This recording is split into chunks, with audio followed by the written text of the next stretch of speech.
Well, good morning. It's good to see you this morning. There is an old song. I actually realized this morning that it's 50 years old this year, which is crazy to think about. Some of you, you've heard it, you've listened to it. I grew up listening to it on the radio in my parents' car. It was written in 1974. Some of you a little bit too young, maybe you've never heard it, but good chance you've heard of it because it's actually a really famous song. And if you've never heard it, it's worth going and listening to. It's a good song, not in the sense that it's fun to listen to, but because it is a good reminder of a mistake that every single one of us in this room is in the danger of making with our lives. It's written by a man named Gary Chapin, and it is, he said, the scariest song that he's ever sung, and it is maybe one of the scarier songs that I've listened to as a dad of 4 boys. It's called Cats in the Cradle. And it is the story of a dysfunctional relationship between a dad and his son. This man has a son, and his son's getting older, wants to spend time with his dad. The problem is that his dad's busy, too busy. He's got other priorities. Part of the chorus, the son says, "Dad, when are you coming home?" And the father responds and says, "Son, I don't know when, but we'll get together then. We'll really have a good time then."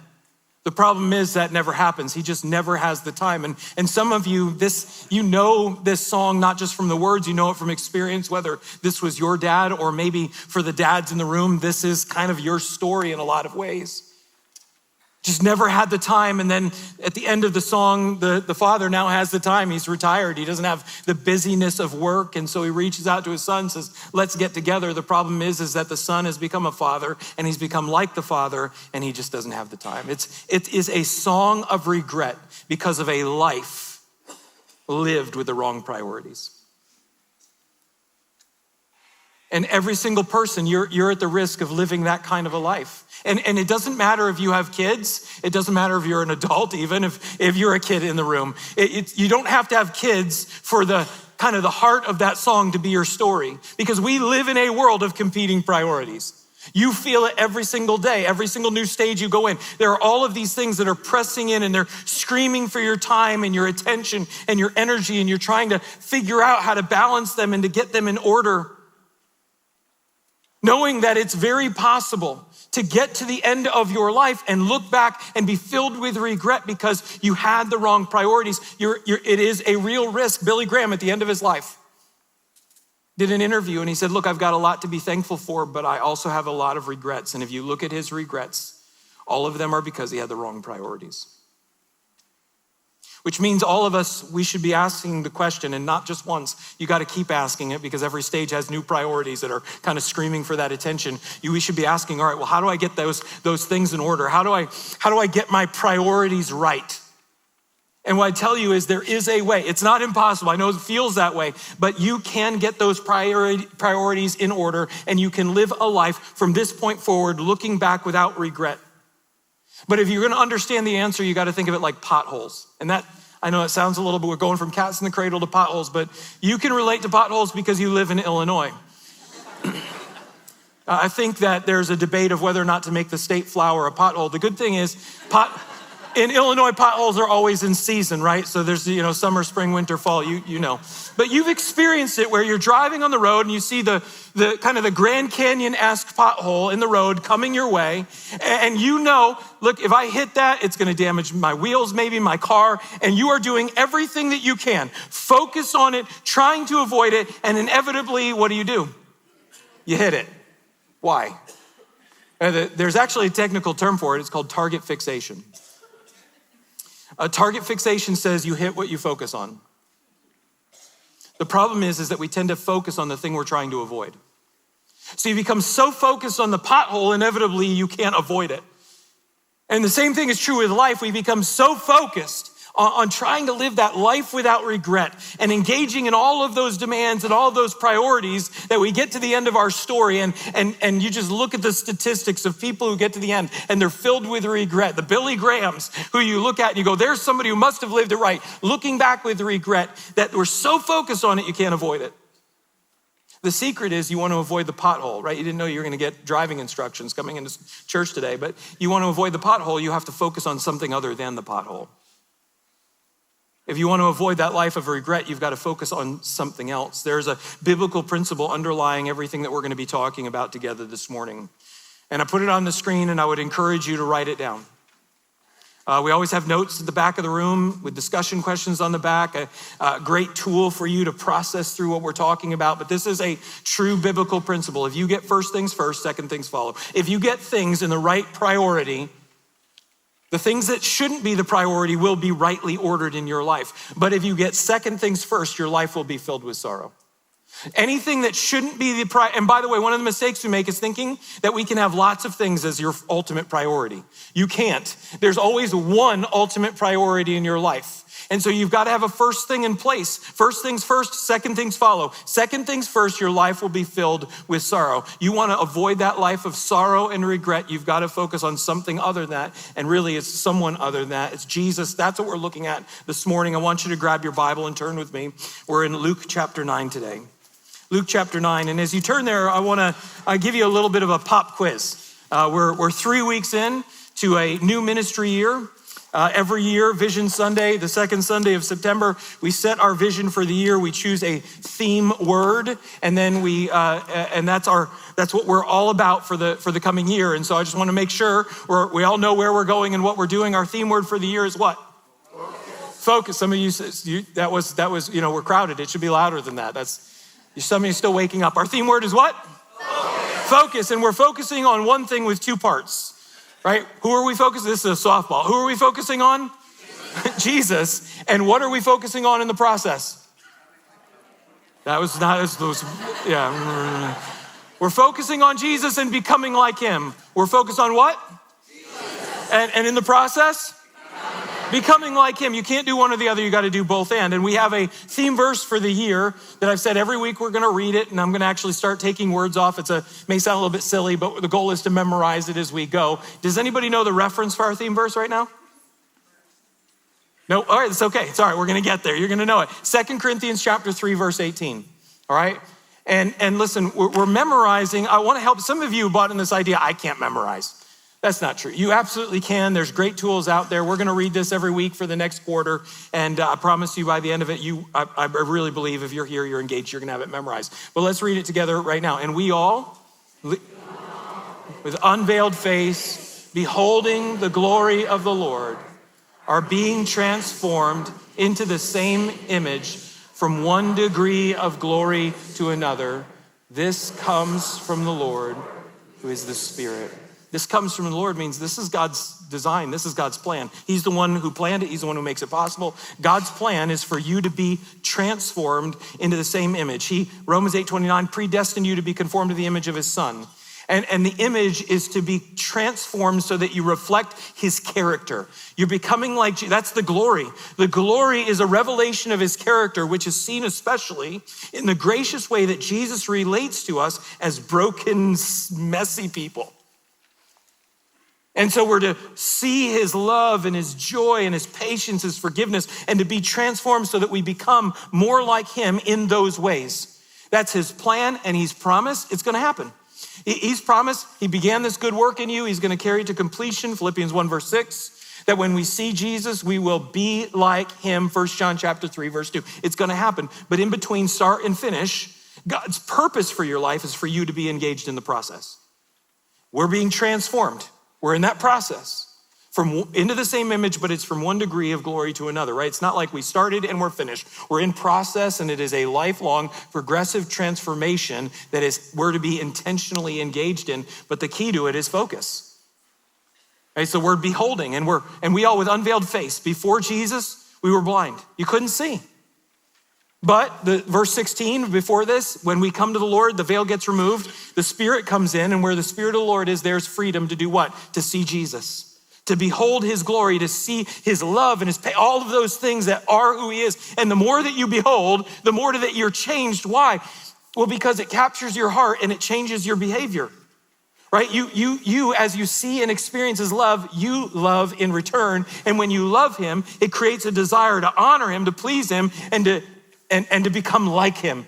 It creates, as we said, a grace-powered movement of pursuit of imitation, right? I want to be more like Jesus. He set the pattern. He set the example that we should do as he has done, that he's walked in this life, that we would follow in his steps. And that's what this whole year is about. But listen, if we're gonna focus, the first thing we gotta do, and not just the first thing, but the thing we gotta keep doing is we gotta get rid of distractions. And we live in a world of distractions, don't we? I mean, there's just stuff constantly that's after your attention. And that's what this series is really about, is this ending excuses is about dealing with those distractions. And what we're doing is we're looking at 3 accounts in the Gospels. We told you we're gonna live in the Gospels this whole year. We're just looking at Jesus. We're focused on him. 3 accounts where people had the opportunity to focus on Jesus and they said no. And we're looking at those stories, not just to see that they said no, but ask the question why, and then to examine our lives for those things. And I'm just telling you, they're all in you. All of them. And if you're gonna focus on Jesus, you've gotta deal with them and you've gotta keep dealing with them. This series isn't just for those of you in the room who aren't believers. It's absolutely for you. Because there's an invitation into a relationship and you gotta deal with these things. But it's also for those of you you've maybe been a believer for decades. It doesn't matter. These things not only can keep you from focusing but they can get you from focusing eventually. Last week we dealt with pride, and pride it's in you. We all, Isaiah 53 verse 6, like sheep have gone astray, we've turned to our own way. Each has turned to his own way, your own way. You've got pride. And the problem with that is you need grace to become more like Jesus. And he opposes the proud, but he gives grace to the humble. So you've got to deal with the pride in your life. And this morning we're dealing with priorities, right? You have to get first, if you're gonna focus, you've got to this big idea this morning. If you're gonna focus, you gotta get first things first. And it's not multiple first things, it's one first thing, and it's Jesus himself. Would you stand with me? We're gonna start here, Luke chapter 9. We're gonna look at verse 57 through the end. But before we do, let me pray for us. Father God, I'm so grateful for the fact that you set this time aside for us. This isn't man-made design that we get together each week. Jesus, you put this in place for us because we need it. We're rushing around, our lives filled with noise and distraction, and you set this time aside where we come into this place to go into your word, that we might stop and listen, that we might stop and focus, that we might get realigned, rooted back into this relationship that you've given us by your grace and love and mercy. Lord, I pray today that you would help us to see those places that we've got priorities that are out of place. And not just to see them, but to deal with them, that you'd break the power of those priorities, that you really would be first in our lives. Help us to see it, to be honest with it, deal with it, to be set free from it, and to focus on you. I pray it in Jesus' name, amen. Luke chapter 9, and we are starting in verse 57. As they were going along the road, someone said to him, I'll follow you wherever you go. And Jesus said to him, foxes have holes and birds of the air have nests, but the Son of Man has nowhere to lay his head. To another, he said, follow me. But he said, Lord, let me first go and bury my father. And Jesus said to him, leave the dead to bury their own dead. But as for you, go and proclaim the kingdom of God. Yet another said, I will follow you, Lord, but let me first say farewell to those at my home. Jesus said to him, no one who puts his hand to the plow and looks back is fit for the kingdom of God. This is God's word. You go ahead and be seated. At some point, and maybe as we go, I would encourage you to read through the passage and look for those words, but first. They're obvious with the second person and the third person, and I'm gonna show you they're actually there with the first person as well. But it's hard to see, it's easy to miss it.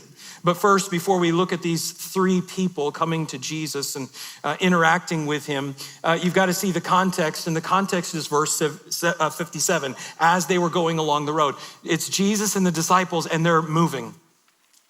And the reason that they're moving together as a group, Jesus with the disciples, it's not because the disciples are kind of going about their lives and they're busy kind of doing their thing. And Jesus is kind of tagging along, trying to keep up, hoping that somewhere along the way he might just kind of fit in.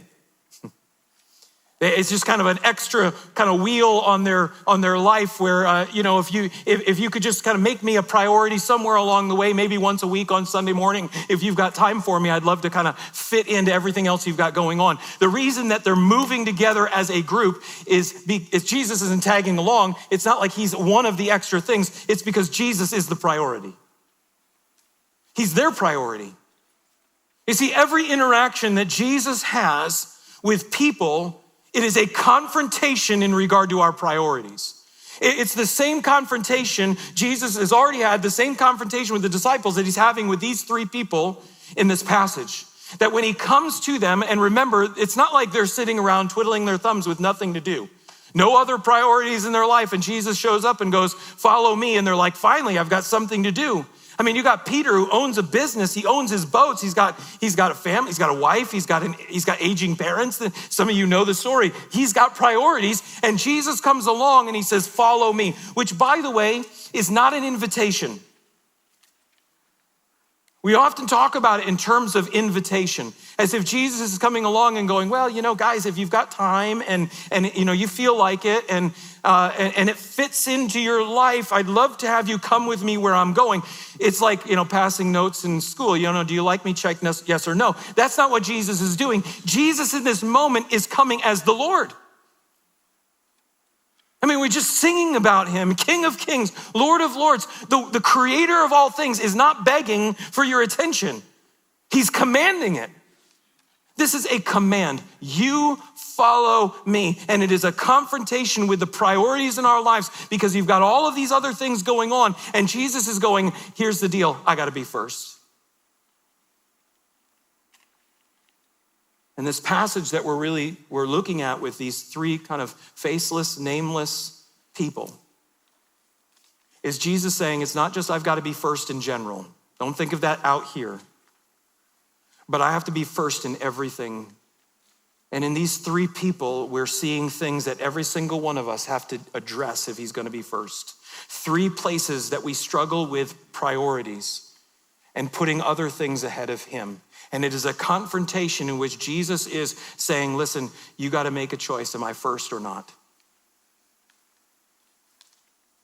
But it comes with that promise. Listen, second things first, cat's in the cradle. First things first. I'm going to reorder everything else in your life in exactly the way that it's meant to be, right? Three places that you've got to do some examination of your life. Listen, I promise you, all three of these apply to you. But three places that Jesus has to be first. Number one, Jesus, to focus on Jesus, Jesus has to come before your comfort.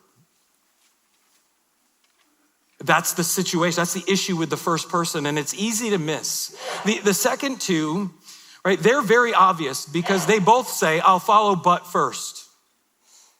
That means there's a condition on following because they have a priority of something that's more important than Jesus.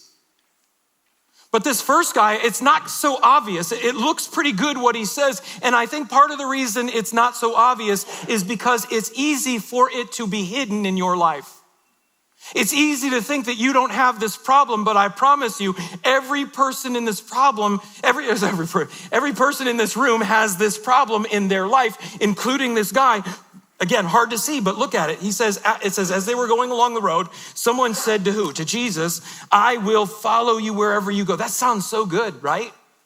I mean, those are the right words. Those are the words that we should all be saying. And by the way, if you're looking for disciples, those are the words that you want people to say. The question is though, are they genuine? When you say them, are they really genuine? This guy, you've got to remember that Jesus is not just looking at the surface, he's looking at the heart. And his response reveals that there is a hidden priority that has to be addressed if he's really going to follow. That's why he says, verse 58, foxes have holes and birds of the air have nests, but the Son of Man has nowhere to lay his head. If like you're coaching Jesus in this moment, you'd be going, hey, could we just try to focus on if you really want to build your church, you want to really build your group that's following you, you got to focus on the positives. Not talking about all these suffering things, all the bad things, like we need to kind of connect Jesus to kind of the political coaches out there to focus on saying all of the good things and avoiding all of the hard things that we've got to talk about. But Jesus, he addresses the hard things and he talks about suffering because the hidden priority in this man's life is comfort. He's saying, Jesus, I'll follow you if and only if you make me happy, healthy, and wealthy. That's the underlying thing. And by the way, it's not just for him. For so many people at that time, that was the underlying reason that they're coming to Jesus. And for many of us, it's so easy for that to be the underlying priority that will say, look, I'll follow you as long as you make my life good, as long as you make my life comfortable. I mean, think about it back then. Jesus is going around and he's the miracle man. I mean, he's healing the sick. He's feeding the hungry. Which means, look, if you've got a problem, who do you go to? I mean, if you want your life to be better, where do you go? I mean, Jesus is the one. If you've got that situation and you go with him, the expectation is, what's he gonna do? He's gonna fix it. Add on top of that people thought of Jesus as the political Messiah who is going to overthrow the Roman Empire.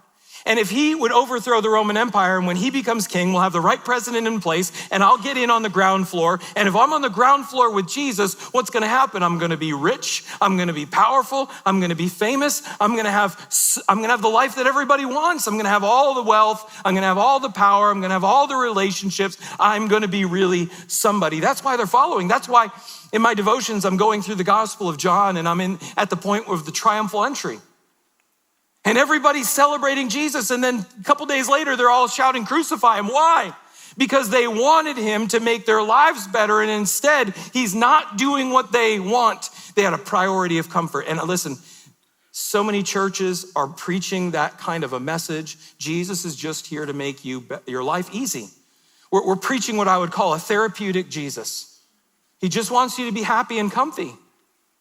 And we're committing to following him as long as he does that. What's the problem? The problem is we live in a world of suffering. That's number one. And Jesus says, number two, it's not gonna get easier if you follow me. In fact, look, the truth is, Jesus says, if you follow me, it's probably gonna get harder. I mean, because if they persecuted me, they'll persecute you. If they hated me, they're gonna hate you. Following me doesn't mean that everything's gonna be easy.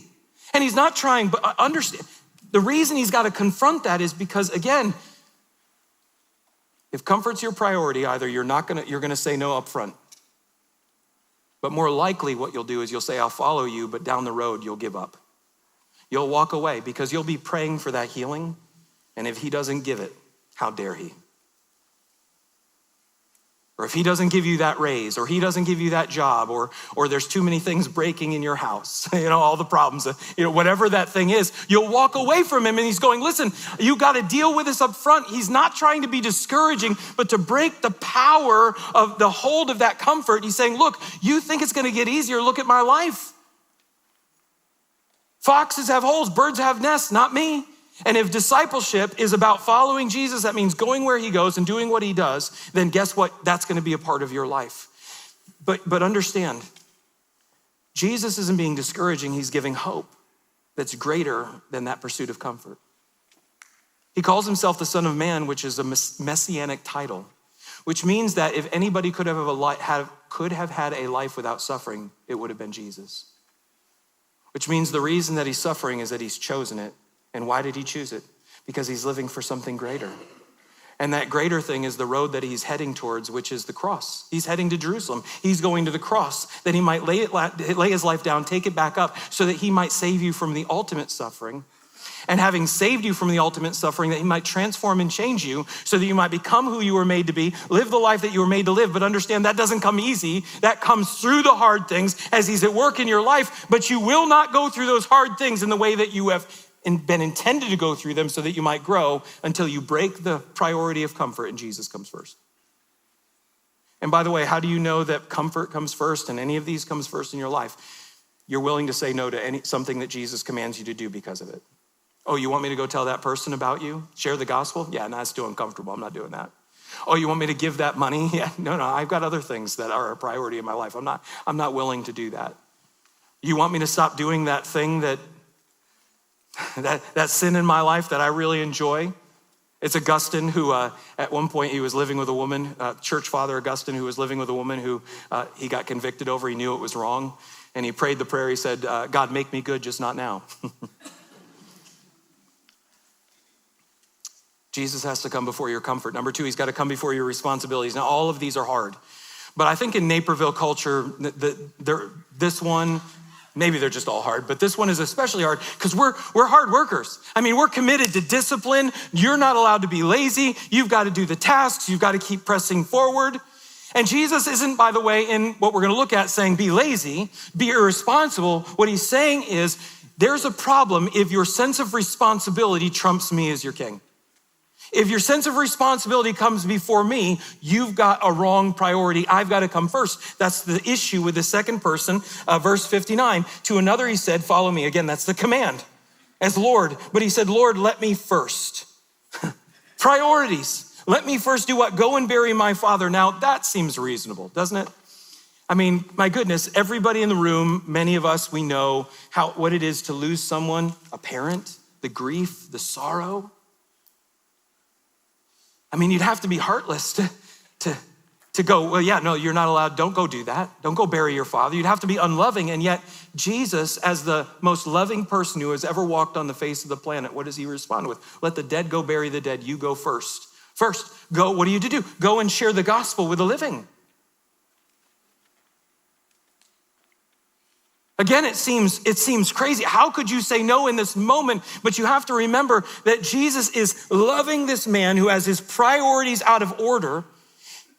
And the issue is this: if any responsibility trumps Jesus, you will never ultimately follow Jesus because there's always going to be another responsibility.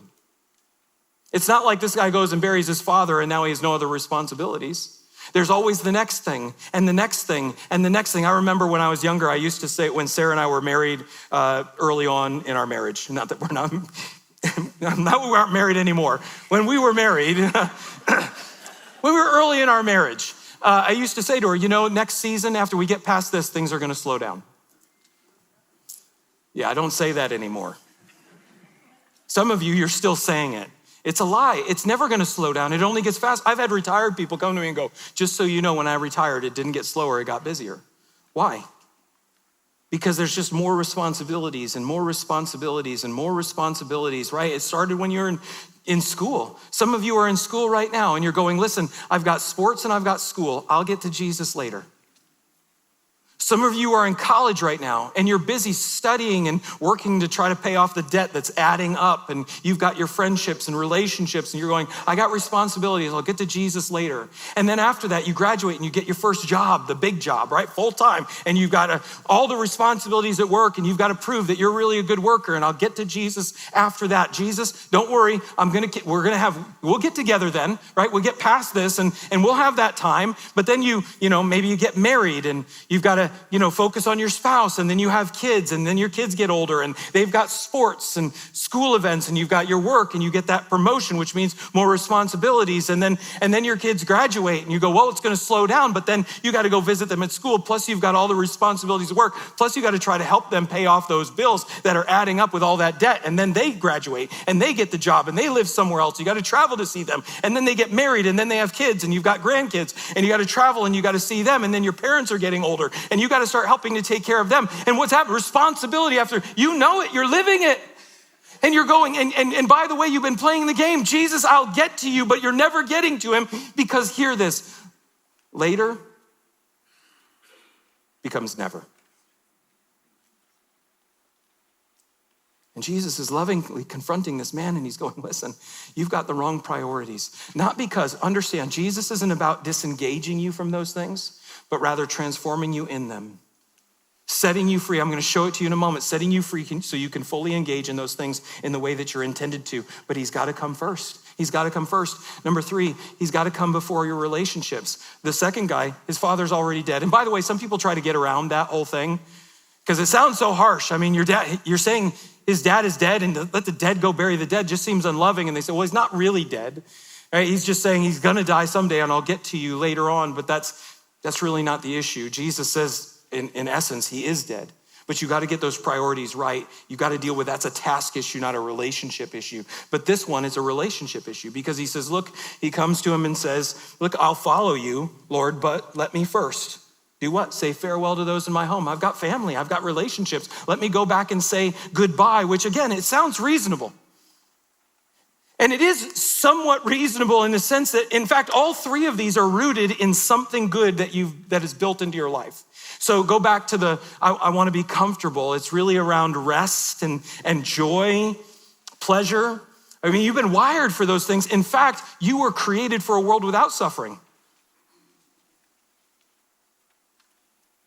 Go to the second one. You were created to work. I mean, before the fall, work was a part of our design. Work and keep the garden, right? It's not just a consequence of sin, the hardness of it, the fact that it stinks. A lot of times it's hard. That's the issue because of the fall. But you were designed to work. You were designed to do good things that God prepared for you in advance for you to do, right? So you're designed to work hard and you're designed for relationships. When Adam was in the garden and he was alone, having a perfect relationship with God, but Eve wasn't there yet, God for the first time says it's not good. Why? You and I were designed for community. It's reasonable, it's logical in a lot of ways, but that's the place where it's most dangerous when it comes to our priorities because we have an enemy who loves to take good things and distort and twist them and make them ultimate things in place of God. And we have hearts that are easily deceived and easily deceive us. And so often in our culture, we deceive ourselves and are deceived by the enemy to believe that the best way to love God is to put our family ahead of him. I'll put my kids first, right? And it's, by the way, if a relationship comes first, just like the task, you're always gonna have the next task. And when it comes to relationships, you'll always have the next relationship, right? Some of you are like in school and you got boyfriend, girlfriend. I'll get to Jesus, but I've got this first. Right? Some of you in your marriage, Jesus, I'll make time, but I've got to be the best husband, or I got to be the best wife, or I got to be the best parent, or the best friend. And Jesus says, let's think about this in terms of farming. Any farmer who goes out, puts his hand to the plow, and doesn't focus forward isn't fit for being a farmer. Why? Because when you're plowing, the goal is to plow those straight lines, but when you're not focused forward, right? If you're not looking forward, again, you hit what you focus on. So if I'm focused on anything other than forward, I'm gonna go off course. And that's what Jesus is saying for you, spiritually speaking. When it comes to the kingdom, if you're looking at anything other than him, that's what you're gonna hit. If it's your family, if it's your friends, if it's your job, if it's whatever those things are, that's what it's going to hit. And in hitting those things, it's not going to be good. Why? Because the only way that you can be healthy in those things is if you're becoming like Christ. And the only way you can become like Christ is if you're focused on him first. So if those things are the priority, Jesus in these moments, though he seems harsh, he's trying to save you from the fact that what you're going to do if you put them ahead of him is destroy them. That's what you're going to do. Let me illustrate it for you. There is a essay that was written by Soren Kierkegaard, philosopher, theologian, called Purity of Heart is to Will One Thing. And what he says is that your life looks like this. Let me put this up on the screen for you. He says, your life looks like this. There's the core and the center of your life, and everything is meant to flow out of that. And you have a mixture of responsibilities, relationships, and rest, recreation, right? So you've got your family, your friends, those are your relationships. You've got your responsibilities, your work, your health. You got to take care of your body. And then you've got rest, recreation. All of those are things you're supposed to be engaged in. To be healthy, you've got to have all of them. But in order to engage in all of those things, what Kierkegaard says, and this is just what the Bible says, is you've got to have that ultimate thing, that your purity of heart is to will the ultimate thing. Right, the one thing that is the eternal thing, which is your relationship with God. It's in order to be healthy, you've got to put Jesus at the center of your life. If you don't, if you put anything else at the center, it will destroy everything, including itself and including you. So for example, let's imagine that we put work at the center of our lives. If you put work at the center, Jesus has to get to the move to the outside, right? And we think, and by the way, this is really easy. I thought about doing family. I chose work. It's a big part of our culture, right? If you put work at the center, Jesus gets moved out. And the problem is that when work's at the center, it breaks your ability to engage in all of the other things. And the reason it breaks your ability is because whatever you put at the center, what you're saying is, this is the thing that will satisfy me. This is the thing that will fulfill me. It really becomes, in essence, your functional God. It'll give you significance. It'll give you satisfaction. It'll give you security. The problem is that anything other than God, it will only give it to you temporarily and it will always demand more, right? And some of you, again, you know this from experience, right? You've lived it. You're investing in your work and you're working hard and you get that raise or that promotion and it feels good, but for how long? So you get to that hill, but the problem is it's not the pinnacle. What you realize is there's the next hill that you've got to chase.